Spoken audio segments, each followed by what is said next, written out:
From our State House studio in Montgomery, I'm Todd Stacy. Welcome to Capitol Journal.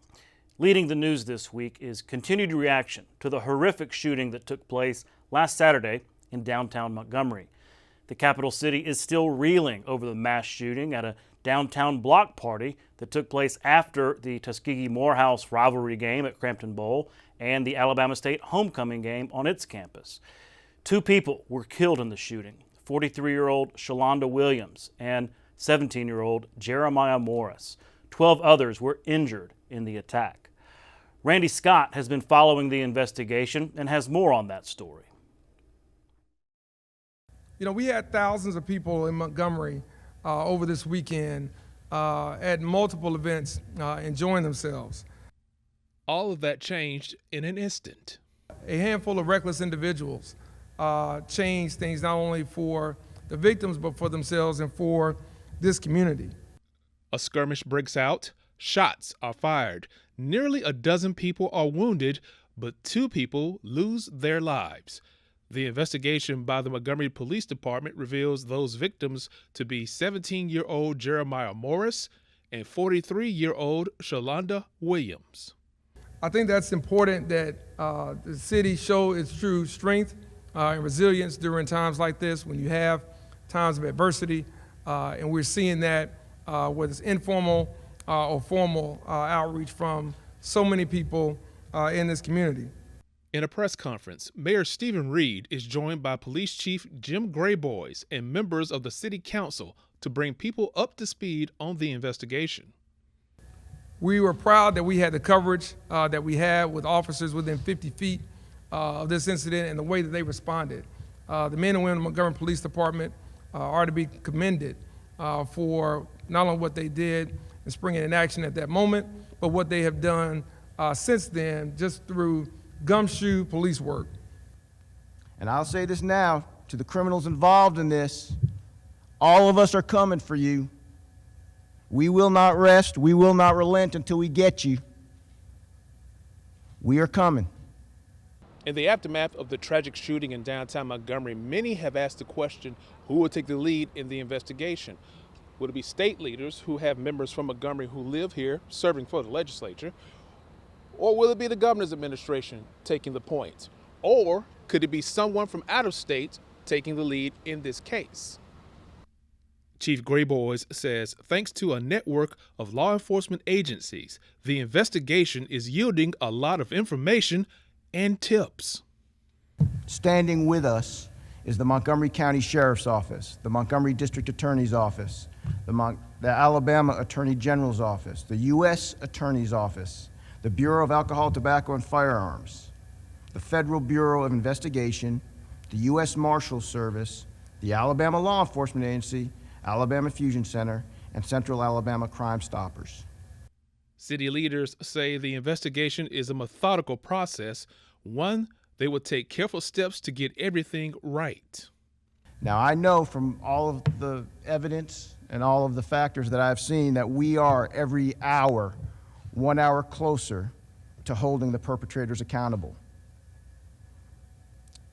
We remain committed to seeing this investigation through with accuracy and integrity, because the families of our victims and our community deserve nothing less. As investigators continue to collect information, some say it's also time to make changes in Montgomery as well.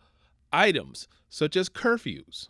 We started a curfew downtown that we need to look at, so we're looking at a citywide curfew. That's something that's being discussed because we know the nature is a lot of young people that's out doing a lot of these crimes that's going on in the city. So we're looking at, and they want to hold parents accountable too. That's part of the problem that we have, is accountability for your household. Every piece of information helps move this investigation forward. This is an investigation where we do anticipate multiple individuals who are persons of interest and more than likely will be facing charges. In Montgomery, Randy Scott, Capitol Journal. And we have an update that is breaking just this afternoon. Montgomery police have made an arrest in this mass shooting case. The suspect is a juvenile, so his name is not being released. But Montgomery police say he is being charged with 1 count of capital murder, 9 counts of first-degree assault, and 3 counts of second-degree assault. Again, you just heard the chief say multiple arrests are expected in this case. The shooting is not just an issue for Montgomery, but also for the state. Many state leaders expressed shock and disappointment this week as information about the incident came across the wire. Governor Kay Ivey called the incident unacceptable and vowed state resources to help the city of Montgomery shore up its police force. That does not mean a deployment of the National Guard, Ivey said. First and foremost, we are incredibly sad with the lives that were lost, and we pray for their families. But at the same time, it was just unacceptable. And we're working with Mayor Reed and for the city and the county law enforcement, and we have our MAX unit engaged. That's the Metro Area Crime Suppression Unit. So we're working to find solutions, and we'll keep focused on finding solutions. You know, we're not going to send National Guard folks to Alabama at this time. All options are on the table, but we're going to use our MAX unit. Secretary of Aaliyah, Hal Taylor, has been asked by me to expand the patrol area of the Capitol Police to other downtown areas. This crime cannot be condoned, and we've got to continue to protect the safety of our citizens of Alabama. Ivey there was referring to the Metro Area Crime Suppression Unit, or MAX, a task force set up more than a year ago to leverage state, county, and federal law enforcement resources to help bolster police presence here in the capital city. But that unit is focused on reducing violent crime through investigations and arrests, not crowd control. This week, the Alabama Law Enforcement Agency, at Ivey's direction, said it would be beefing up patrol efforts downtown. Their statement said, quote, "Effective immediately, Aaliyah will be expanding the patrol footprint of its Capitol Patrol Unit to include key downtown areas. Additionally, state troopers from Aaliyah's Highway Patrol Division will increase visibility and enforcement in and around Montgomery with the goal of deterring criminal activity and dangerous driving behaviors while supporting public safety in a high visibility capacity. In addition to the efforts of the Metro Area Crime Suppression Unit, these actions reflect our commitment to support our local law enforcement partners and ensure a safe environment for residents and visitors alike. We will continue to coordinate closely with Montgomery City and County law enforcement leadership to align efforts, enhance response capabilities, and ensure a strong, united front against criminal activity," end quote. And joining me here in studio to talk about this issue is Randy Scott. Randy, thank you for your reporting on this issue. You followed this investigation all week long. How are members of the community responding to this horrific incident? Well, people are still very much in shock after hearing the news and seeing the coverage from us and other news stations downtown, because you don't expect to see that in downtown Montgomery or in any downtown area. But we live in a time where, unfortunately, things like this have happened more. And so people, like I said, are shocked period. And it's taken them probably a few days to understand the depth of what happened, the magnitude of what happened. In short, like we said, unfortunately, 2 people have lost their lives. And as of last report or last hearing, there's still 5 people fighting for their lives as we speak. Mm-hmm. And I think another 7 or 8 who were injured, but not as severely injured as the 5. So hopefully they will get better. I think everyone is praying for them. But I think the shock is something that has still been sitting with people because, of course, when they heard about it and saw what had happened, many people said, okay, I can't go downtown anymore. This is just getting too offhand. But I believe from law enforcement and from city, state, and local leaders, they want to tell people, hey, we're going to do something to help take care and make you feel secure downtown Montgomery. Just such a tragedy, and just, you want to just not believe it, because this was a planned event, right? This kind of block party thing after the big Crampton Bowl game, and there's a lot of folks in town, and a good event, a great event really for the city, got marred and is scaring a lot of people. I did notice this week there was some tension between the mayor and the governor specifically. Maybe that was all just a kind of a Twitter thing, but there seemed to be some tension earlier in the week, blame being tossed around, about what police presence was there and who was involved. But Mayor Reed and Governor Ivey ended up meeting later this week. So by your observation, are they going to be able to work together and kind of, move forward better and not maybe play the blame game? Well, I believe they can, and quite frankly, they're going to have to, because the people of this state are looking at them being leaders, both locally here in the city of Montgomery and throughout the whole state, as being the governor. There was a lot of, I believe, talking, but some miscommunications about what happened, because a lot of people were saying that there were no police officers nearby. In fact, there were police officers right beside the shooting. That there were so many people in and around that area, they were trying to get a hold of what the problem was, what was going on. But police were there less than, as Mayor Reed said, less than 50 feet away from the shooting. That's how close they were. And it's been coming out that they wanted to make sure that people knew that they were there and they were on site. But the problem was you had so many people. You had a huge volume of people in that area at that time. Yeah. And I wonder if, because I know it was kind of after the party, I wonder if they even anticipated just how many people were going to be around. And look, it's fair to ask questions about that. How many police presence? Why weren't there troopers? We do troopers at football games all the time. Why not, events like this? Before I let you go, as we've talked about this, the reason we're talking about it on Capitol Journal is it's not just a Montgomery thing. This is the capital city. It impacts the whole state. And I saw lawmakers this week reacting, saying, they were shocked, they were disappointed, because they stay right down there, whether it's at the Renaissance or Embassy Suites or all those hotels. A lot of them stay down there during session, and so I know that can be a scary thing. Do you anticipate any kind of legislation this upcoming session that might try to address things like this? Well, I know for sure Speaker of the House Nathaniel Ledbetter had made a comment during the session about making sure that there was a beefed up security presence in downtown with all the things that were going on in not only Alabama, but throughout this country.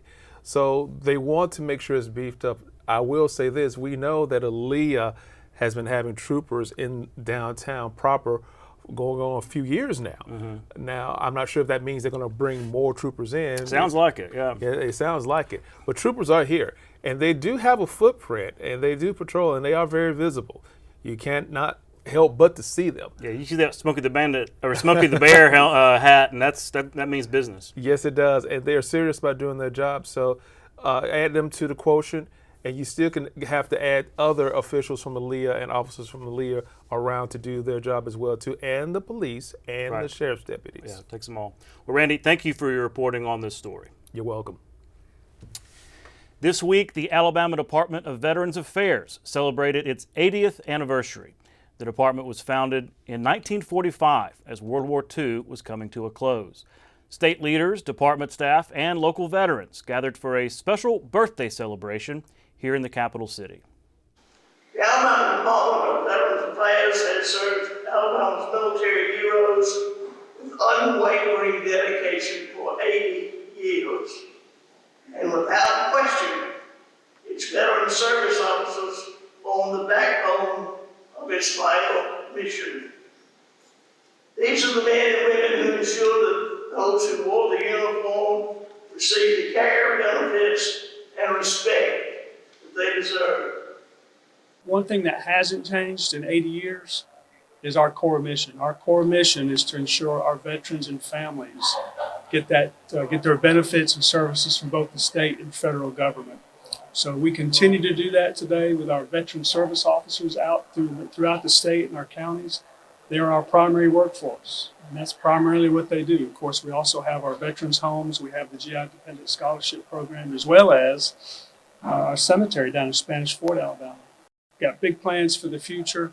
We plan on increasing the number of veteran service officers out in the state to help our veterans. So wherever that need is, we're going to put our veteran service officers, and they are accredited and they offer a free service. Next, we're going to build a second state Veterans Memorial Cemetery in North Alabama. We're in negotiation with some property right now, and we're so excited. That's something that has been a long time needed up there in the Huntsville area, and we're excited about the prospect of a brand new state Veterans Memorial Cemetery in the Huntsville area. They've needed it for a long time. And lastly, we are partnering with Tunnels to Towers. We're going to be a partner with them as they build their homeless veterans village in Birmingham, Alabama. What's your message to them as far as what you can provide to make their life better? Well, initially, I'd have them go to the the federal website, va.gov, but also our website, va.alabama.gov, to see all the benefits that are available to them. We have so many benefits, not only the GI Dependent Scholarship Program and the cemetery, but other opportunities for them. Turning now to Washington, where the government remains shut down as the Senate remains at an impasse over a stopgap funding bill. Democrats and Republicans are dug into their positions with seemingly no end in sight. Alex Engel reports from Capitol Hill on the funding lapse and what Alabama's delegation is saying. On day 8, welcome to day 9. Empty hallways, quiet tourist attractions, and a closed House chamber have become the norm at the U.S. Capitol as the government shutdown continues in its second week. The motion is not agreed to. The Senate is stuck in a loop of failed votes to advance dueling Republican and Democratic short-term spending measures. So it looks like we'll have the same result, no changes. Alabama Senators Tommy Tuberville and Katie Britt, along with all but one of their GOP colleagues, continue to support the 7-week spending bill.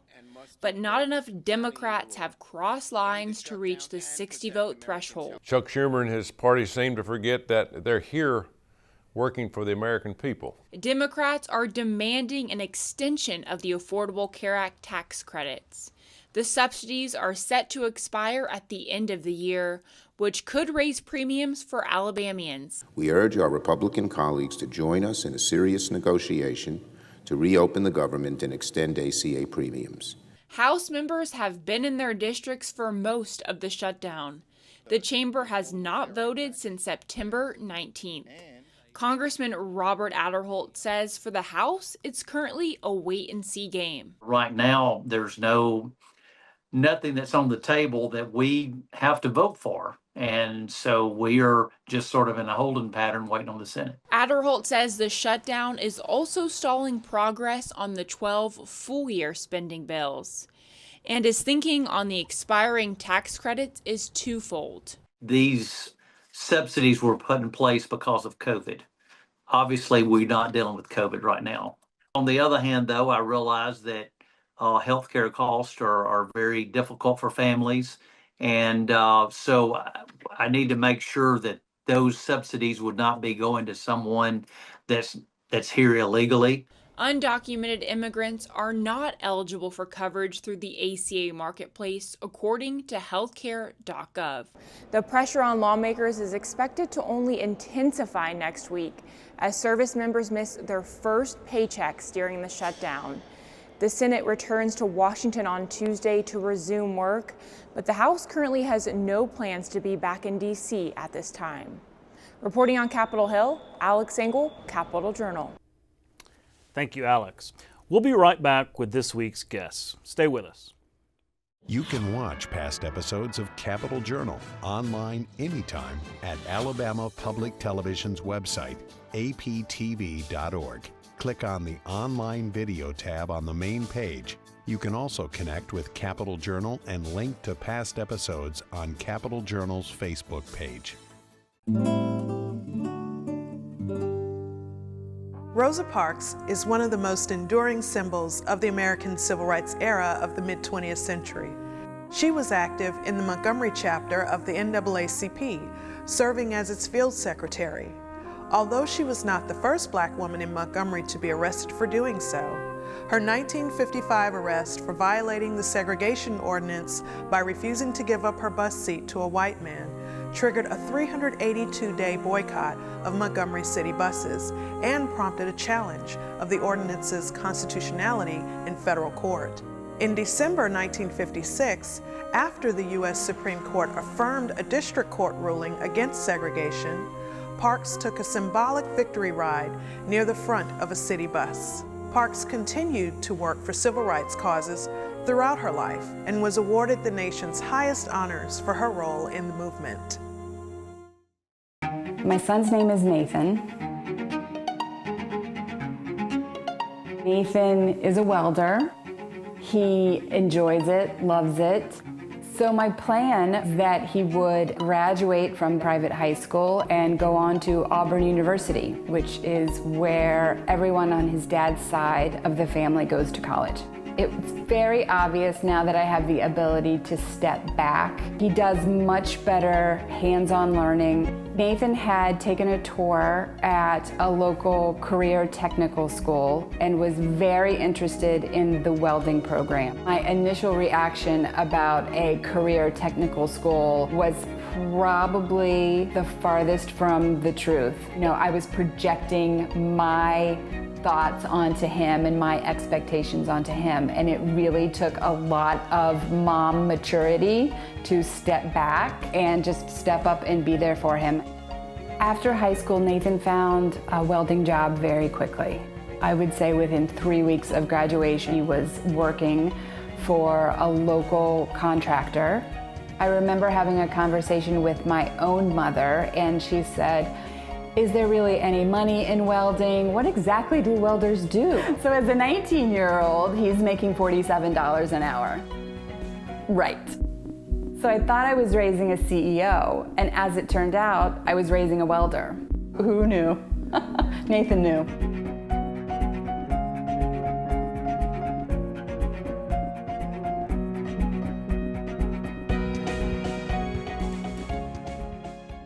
You're watching Alabama Public Television, celebrating 70 years of service to Alabama.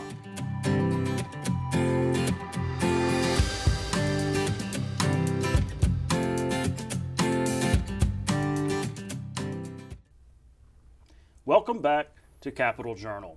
Joining me next is U.S. Congressman Barry Moore, who is a candidate for the United States Senate. Congressman, thanks for coming on the show. Todd, it's great to be with you as always. You're in your old stomping grounds here in the State House, right? Yeah, it's like lot old of times. Yeah, like old times coming through the building. Yeah. I miss this place in a lot of ways. Building won't be around very much longer. That's what I'm hearing. Yeah. Well, look, really appreciate you coming on the show to talk about your candidacy for the U.S. Senate. You know, what I try to do all the candidates is ask the very basic question is, you know, why are you running for Senate? And maybe more importantly, why do you want to be a United States Senator? Well, for us, it's a call. And obviously, the Republican Party recruited me in 2006 to run for the state legislature, and I told them no. And then Barack Obama said we're no longer a Christian nation. I thought we need to engage the process. And so we were asked to run for the State House. We ran and won, served 2 terms. And then Trump's team asked us to run for Congress, and we served now on our 3rd term in Congress. And for us, when people call and ask us to serve, when Coach announced that he was running for governor, I had a lot of conservatives call and say, would you consider getting in the fight for the U.S. Senate seat? And so Heather and I put it to serious prayer and felt called to do it. And so we're walking in obedience. You know, Psalms 119, 105 says, our word is a lamp unto our feet. So that doesn't mean I know the outcome, but I just want to walk in faith. I was curious if the district changing had any impact on your decision, because you went from representing the 2nd district, you know, your hometown, but up here to Montgomery and all that. The district changed dramatically to where it's now over in Mobile. You picked up a lot of constituents. You were successful in that race, obviously a challenging race, but I wondered if that district changing so much had anything to do with, you know, wanting to run for Senate. No, not really. For me, it almost made me more reluctant because I just got to know that area really well. And so it was the area we were settling into, and it turned in from the 57th most conservative to the 6th most conservative district in the nation, and I'm a member of House Freedom Caucus, so to represent that district would have been like a duck in water kind of thing. But when the coach announced that he was going to run for governor, he and I have very similar records in D.C. He's a 91 Liberty, I'm a 92. We vote a lot alike, and so I had a lot of people call and say, please engage. And so, yeah, it made me a little more reluctant actually because I was happy where I was at. I had the Gulf of America, the Wiregrass, the port. What more could a country boy ask for? Okay. Well, but it goes to a statewide race, right? You're used to running in congressional districts. There's got to be a challenge. What's it been like running statewide as opposed to just one district? Extremely challenging because you got 67 counties, plus I still have a job I do in Washington, D.C. every week. And so for me, it's a lot of time in an airplane, a lot of time on the road, and so not home as much, but you got a lot of area to cover. And honestly, people pretty well south of Montgomery know me because I've had about every Republican county south of Montgomery and maybe either some counties that weren't so conservative. So for us, the name ID in Birmingham and Tuscaloosa, Huntsville, Auburn, those are new markets, so we need to be there, and that's what we're doing. Yeah. Well, what issues are you focusing on? And this is kind of a two-parter because I know that issues come up in the campaign may or may not even come up in Washington. But what issues do you want to really focus on if elected to the United States Senate? I think most importantly, we've got to codify what President Trump is doing in his executive orders, because right now that's just a change of an executive branch and a leader in the executive branch, and we can undo so much of what we've done. And so for me, it's to make sure that Trump has an ally in the Senate that will move his agenda and codify those things that are executive orders right now to make them permanent law. Any concern about some of those executive orders overstepping? Because there have been quite a few. And that's the thing. We go from president to president. One undoes the other. And so it seems to be like there has been some concern about executive orders overstepping or going beyond what is supposed to be Article 2 presidential power constitutionally. Any concern from you on that? Nothing I've seen yet. And again, there are 350 of them that came out pretty quick. So I think the president's team had done a lot of work prior to the swearing in to make sure that they introduced these. And so we've been codifying a few, working through them. So I've not seen anything yet, but like I said, there's 350. And I think members often pick up executive orders to codify them that they're comfortable with. And so I've not seen anything yet that we're doing that I'm uncomfortable with. Mm-hmm. I wanted to ask you about tariffs, because that's one policy that has been controversial, and it's, maybe it's not working out quite yet because we've had some economic trouble. Mm-hmm. Farmers have faced a tough time with fertilizer, feed, their markets for other products, partially because of the tariffs. Manufacturing is, slowing a little bit. What do you see in terms of the tariff argument? Because if elected to the Senate, at least constitutionally, you would have a say in the matter in terms of tariffs. Have we gone too far on the tariffs? What would you like to see the president do on the tariff issue to help the economy? So I think what he's doing, and I've talked to my shrimpers, they love the tariffs. I've talked to my foresters, they love the tariffs. And I think what we have to do is negotiate good deals on commodities for the farmers, obviously. And when you talk about input costs for farmers, where the reference prices, that 4 years under Joe Biden, that 22% inflation, where they don't determine the cost of their end product, but their input costs go up. And so for us, I think President Trump used tariffs as a negotiating tool. And I think that Ross Perot said years ago, we're going to see a giant sucking sound if we take all manufacturing offshore. And that's what happened. The sock factories, the shirt factories, all these manufacturing jobs left America. And so I think we've seen trillions of dollars on commitment of investment in foreign country to bypass the tariffs to get manufacturing back in the U.S. So I think we have to let those things work their way through. Sure, there's some uncertainty there, Todd, but President Trump told us in a meeting once, he said, and this was just recently, he said, hey, I used tariffs to stop a war in a region of the world where two countries were going to war. And I told the one, this was in his first term, I told the one, if you go to war, it's 200% tariff. If you go to war, 200% tariff. And it brought peace to the region, because those are tools that he negotiates with. And so sometimes he'll fire a shot across the bow. But if you look at the deals we've negotiated in the past, Europe's been taking advantage of us. Obviously, other countries around the globe have. We need to make sure that our farmers and our producers have level playing fields. And tariffs are part of that process. You bring some of that manufacturing back here, and in some cases, you just make sure they treat us just like we treat them. Mm-hmm. Should the Senate play a greater role in these tariffs? Because I mean, that's the way what the Constitution prescribes, is that the Senate, be engaged on this. I know the president is using like emergency authority and things like that. But if elected to the Senate, would you want to be more involved in trade and issues like that? Sure, I think it's important for all our industries, whether they're ag industries, defense industry, whatever that looks like. I think we certainly want a place at the table. But I certainly, again, I think we've got a president who's a businessman, who knows how to negotiate deals. And I think in the long run, I think that we need to see interest rates come down. There's some things we need to see the bureaucracy do.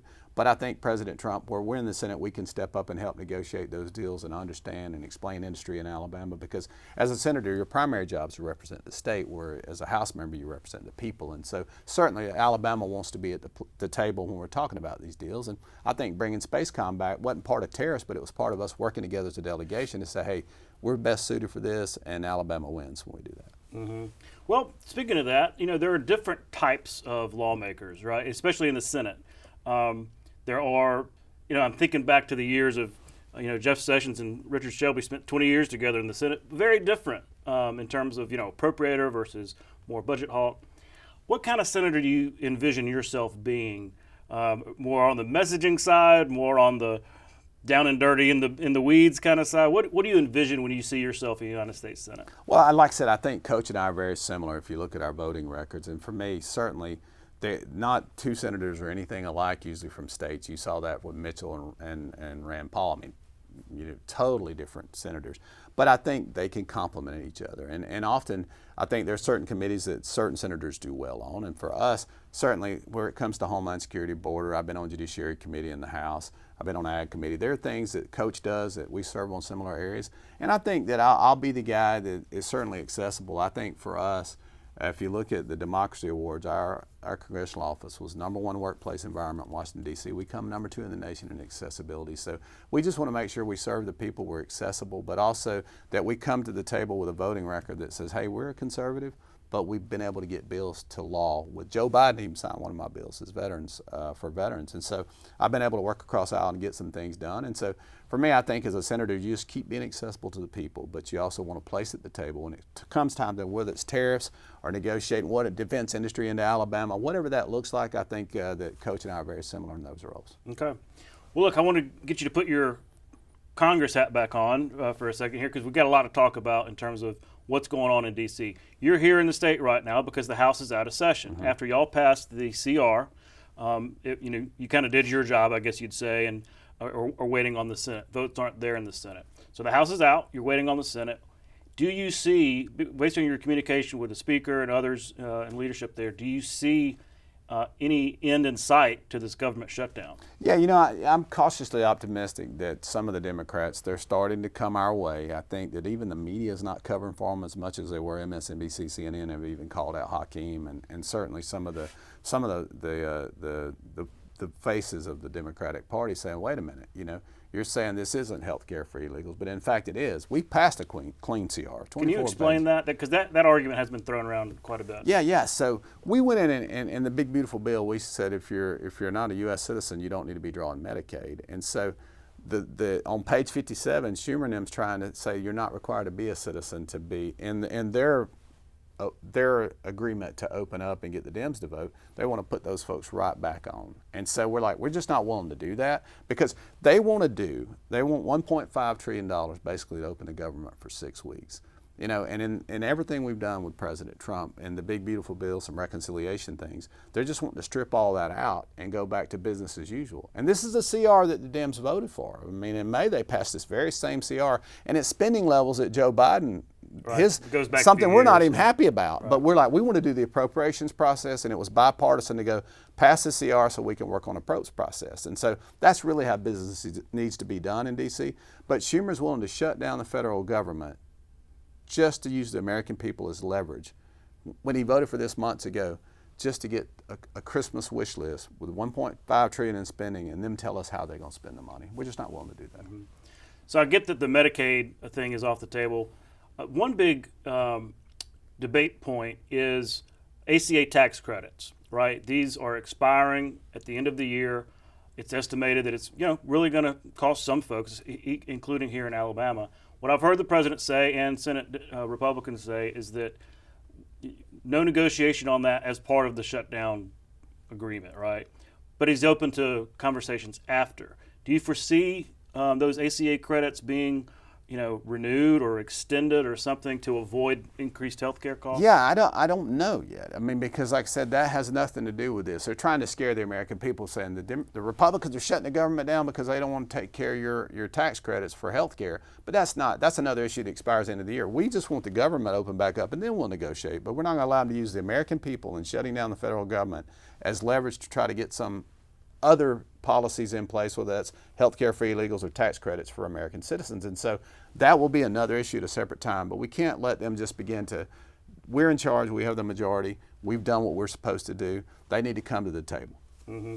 It's interesting because it's almost like the shoes on the other foot from back in 2013 during the Obamacare shutdown, because back then it was Republicans, Ted Cruz and some others, kind of demanding something that was not in the CR, right, the defund Obamacare, and you saw how that worked out. Yeah. Eventually, Republicans had to cave. So I'm curious what might happen, and I really appreciate Alex's on the ground reporting up there. And thank you, by the way, for being so responsive to her in her reporting. Always happy to talk with her. She catches me in the tunnel all the time on the way to votes, and I'll try to update people in Alabama. So. That's right. Well, we appreciate that. And look, we're out of time, but good luck on the campaign trail. We will be following closely. Thank you, Todd. God bless you. We'll be right back. Alabama Public Television is your place for quality educational services. Free professional development for educators and child care providers. Access to free curriculum-aligned videos, lesson plans, and instructional resources with PBS Learning Media. And all the PBS Kids programs parents know and trust. Learn something new every day with Alabama Public Television. Visit us at aptv.org/education to learn more. James Withers Sloss started the Sloss Furnace Company in 1880 to take advantage of the mineral wealth of the Jones Valley. He built Sloss's first blast furnace the following year. A second furnace soon followed, and Sloss Furnaces produced 24,000 tons of iron in its first year of operation. Sloss Furnaces was an industry leader in innovation and design. Its superintendent of construction, James Pickering DeVell, led Sloss through a period of modernization in the 1920s that resulted in Sloss becoming the second largest producer of pig iron in the Birmingham district. A slump in the iron market took shape in the 1950s. Business began to decline, and pig iron was basically obsolete by the 1960s. Higher pollution standards finally closed the furnaces in 1970. In 1981, Sloss Furnaces was designated a National Historic Landmark and today hosts events, concerts, and a metal arts program. The site continues to stand as a testament to Birmingham's industrial past.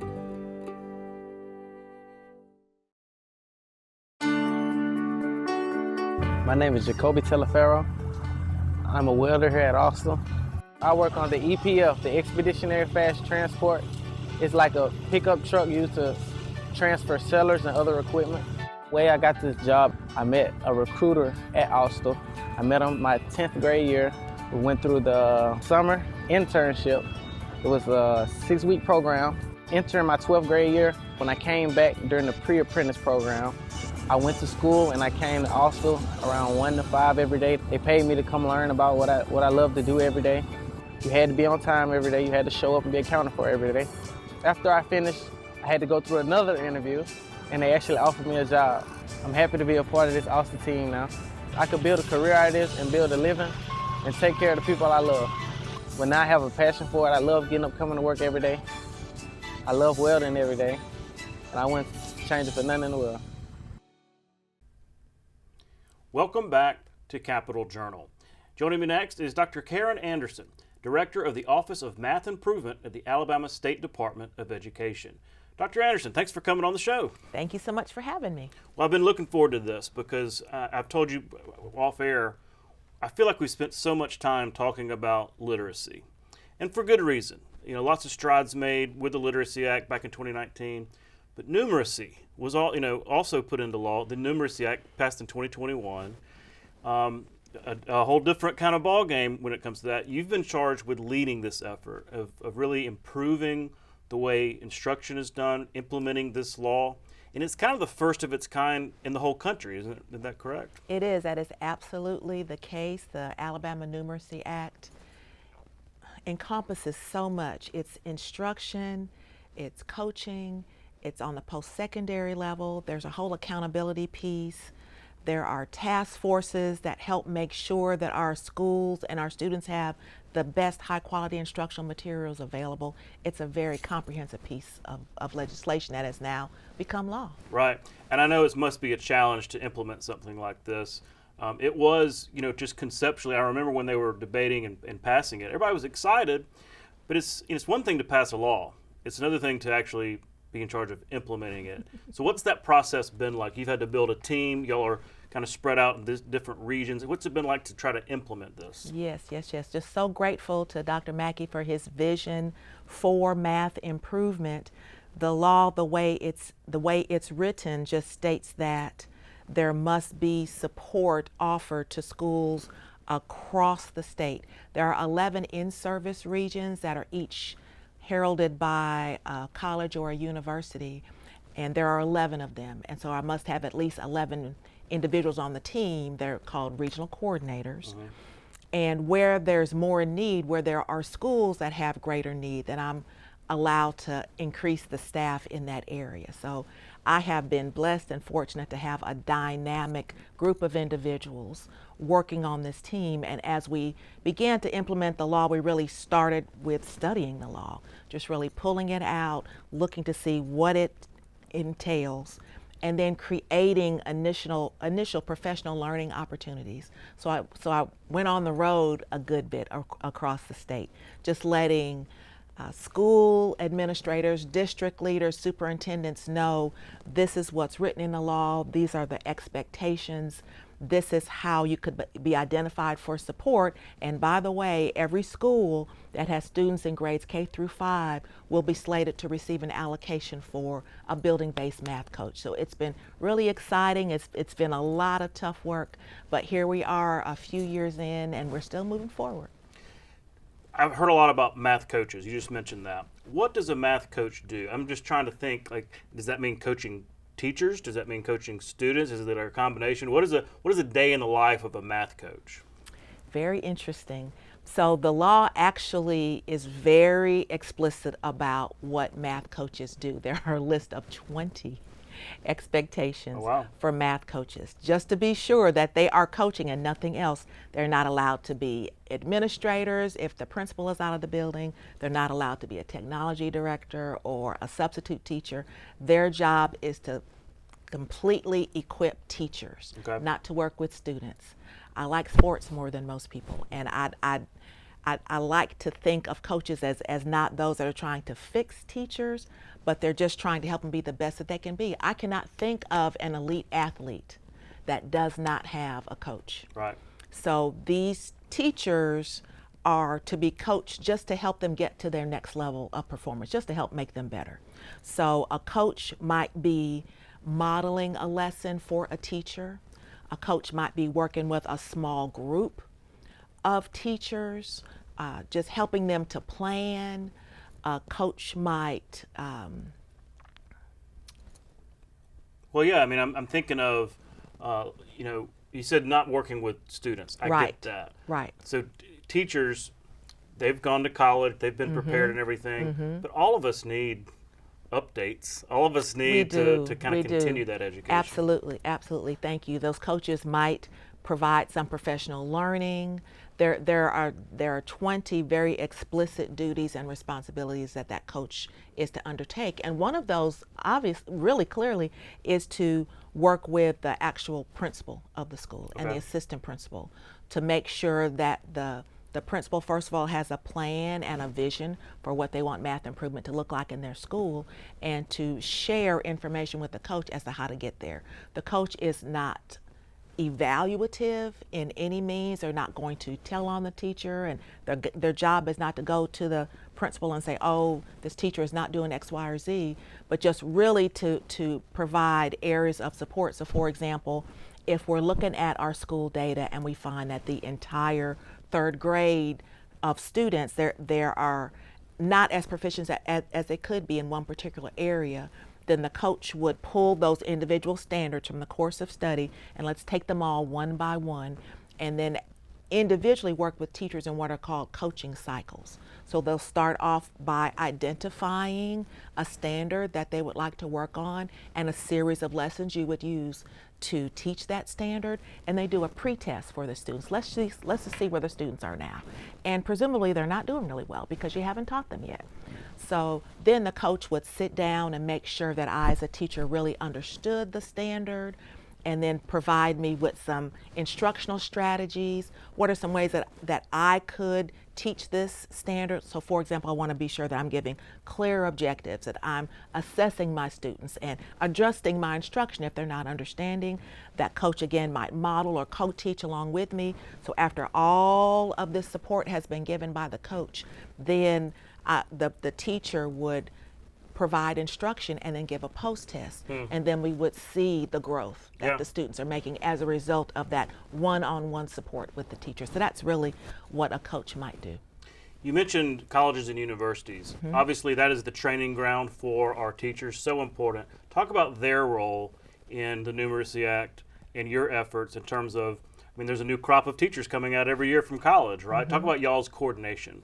So really excited about that part of the law. There is a provision, first of all, that the certification exam that teachers take in order to become certified in elementary or collaborative education or early childhood, that test change so that it incorporates content and pedagogy. So it's a combination of the content that the teachers would teach, like our regular standards, for example, 2 and 3 digit addition or multiplication or fractions. So that standard, along with how to teach those standards in a way that is going to make sense for students. So all of our 24 colleges and universities are in the process of reimagining, revamping their undergraduate courses and that 4x12 course sequence, so that the content and the pedagogy is infused throughout. And once that's finished, there will be a different exam that's listed in the law as the Foundations of Mathematics Assessment that all will eventually be responsible for taking as part of the certification process.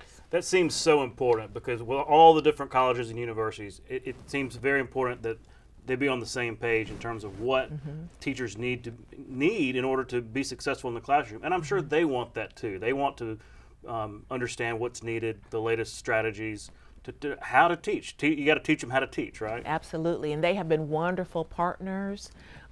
One of the team members, one of the administrators that works on the team, is designated to work directly with all of our post-secondary partners, all of our colleges and universities, and she's been sitting down and working with them one-on-one as needed to be sure that the courses and the sequence that they are providing is in alignment with the expectations of the law. I see. What does the latest data show? I mean, I know it's a law like this, it takes a long time to really turn the aircraft carrier around, so to speak. But are we seeing some improvement with the addition of these math coaches and your team's work? We are.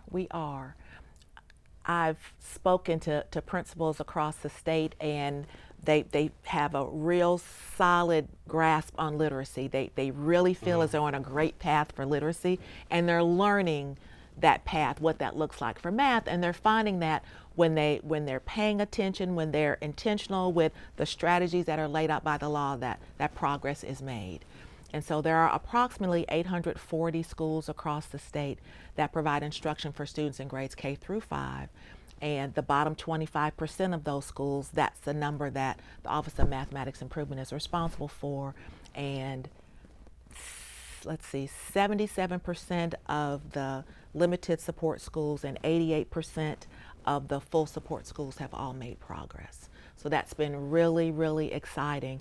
And progress is identified as students, the percentage of students that are proficient on our state assessment, the ACAP, has improved from one year to the next. So in some cases it's smaller improvement, which is to be expected because as we're just getting started, as you say, we're trying to turn that ship.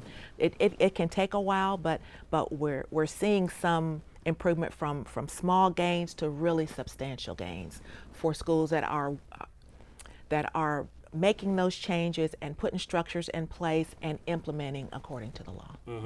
It's interesting you bring up the Literacy Act, because I was talking with Ryan Hankins of PARCA the other day about some of this data, including math, and we got around to, back in the mid-2000s, Alabama was doing pretty well in math and reading, but we seem to take the foot off the gas, And so we talked about that. So talk about the importance. It's not just the law. It takes investment. It takes investment from the state year to year in the Education Trust Fund budget. Talk about the importance that investment makes in allowing you and your staff to be successful. Absolutely, absolutely. We really could not do it without the leadership of Dr. Mackey, our legislators who had the vision to bring this law into place and are willing to fund this endeavor. It is not inexpensive, and the budget is public. You can, and everyone can see what it costs, but the lion's share of those funds are going directly to schools for the individual allocations for our math coaches, for high quality instructional materials.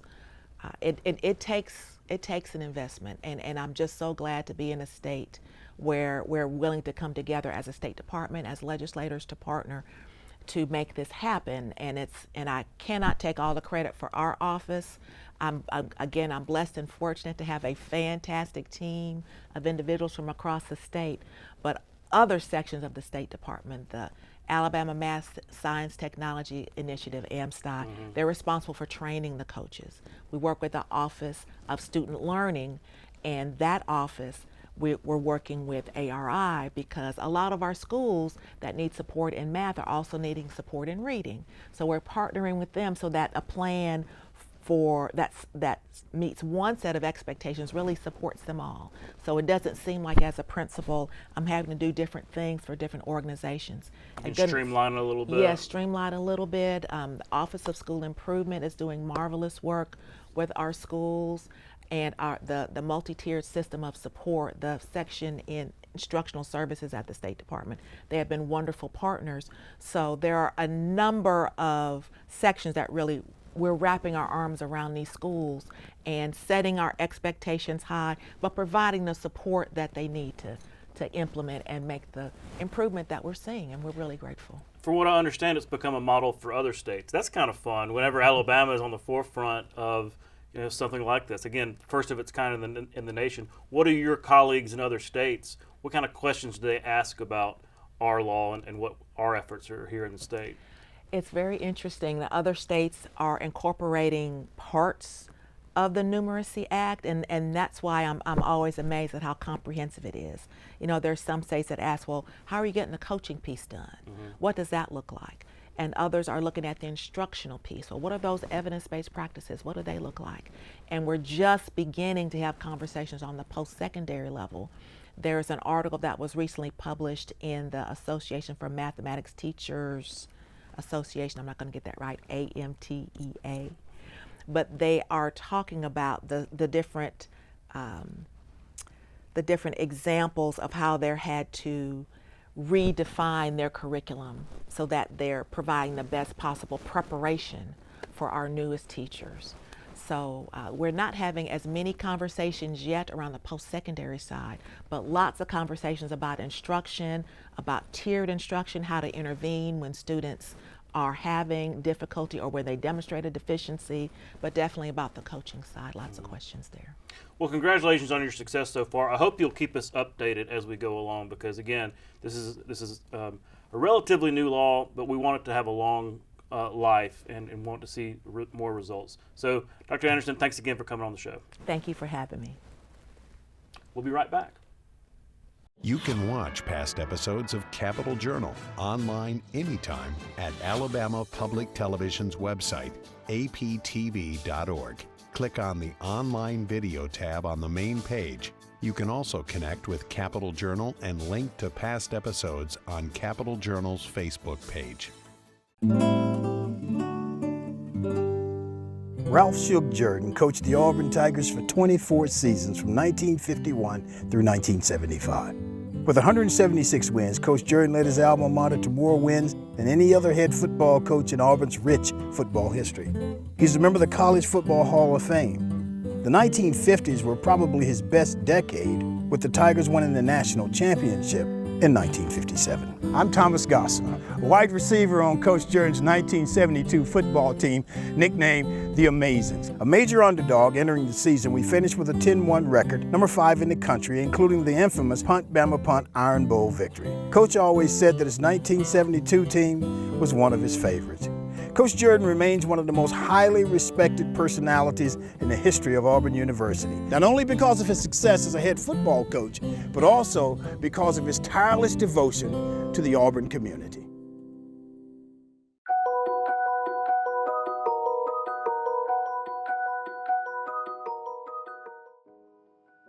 There is a shortage in the electrical trade, and we didn't see the talent coming in, so we decided that the best thing to do was train our own.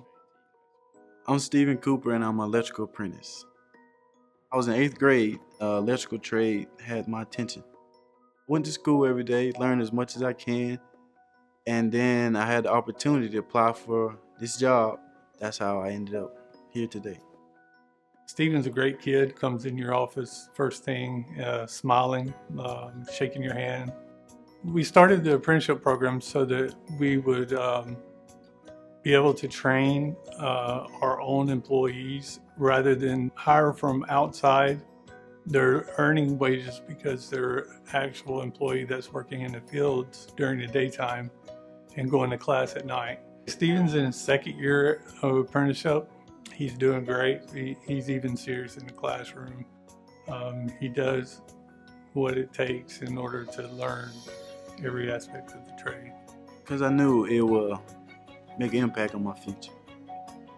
I think this job is important because not everyone has the skills to interpret blueprints and understand electrical code. It's a 4-year apprenticeship program. We have class one night a week and preparing to pass your journeyman's exam. Steven is paired with a journeyman electrician that he would work with in order to be mentored and trained to be able to perform electrical work. My mentors are Alan Johnson and Corey Robinson. See, I do stuff, I do it sometimes the wrong way, but they show me the proper way to do it without hurting myself. It increases the staff loyalty because they feel like you're investing in them. When someone feels like you're investing in them, they perform better. The Alabama Office of Apprenticeship will come to your office, walk you through the paperwork, and help you step by step on becoming an apprenticeship program.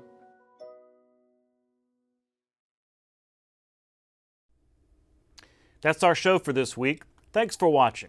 We'll be back next week at the same time, right here on Alabama Public Television. For our Capitol Journal team, I'm Todd Stacy. We'll see you next time.